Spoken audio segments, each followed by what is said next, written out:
Okay, November 29th. On this date in 1963, Lyndon Johnson created the Warren Commission. He asked Chief Justice Earl Warren to head the commission into the investigation of the Kennedy assassination.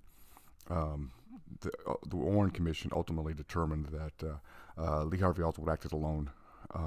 Many of those records have been sealed, um, and they've recently been opened, but I have not heard anything that came out of that indicated anything, any conspiracy theories, because there's conspiracy theories all over about the mob did it, LBJ did it, the Cubans did it.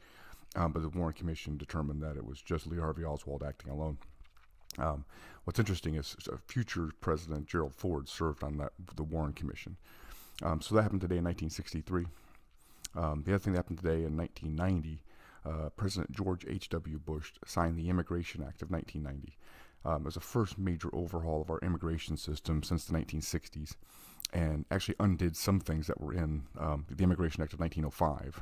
Had to do with the English testing and things like this. So the Immigration Act of 1990 allowed for 700,000 immigrants that year, and then 675,000 immigrants in the future years. It also created the H-1B visa. So it's not an immigration visa, but it created this. It's a high-tech, skills-based visa.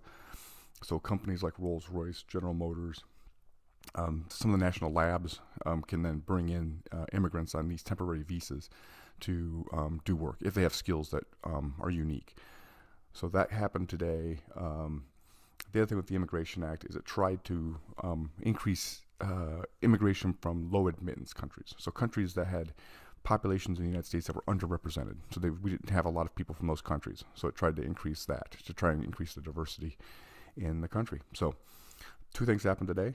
1963, LBJ creates the Warren Commission to look into the assassination of John F. Kennedy, and George H.W. Bush signs the Immigration Act of 1990. That's what I have for today.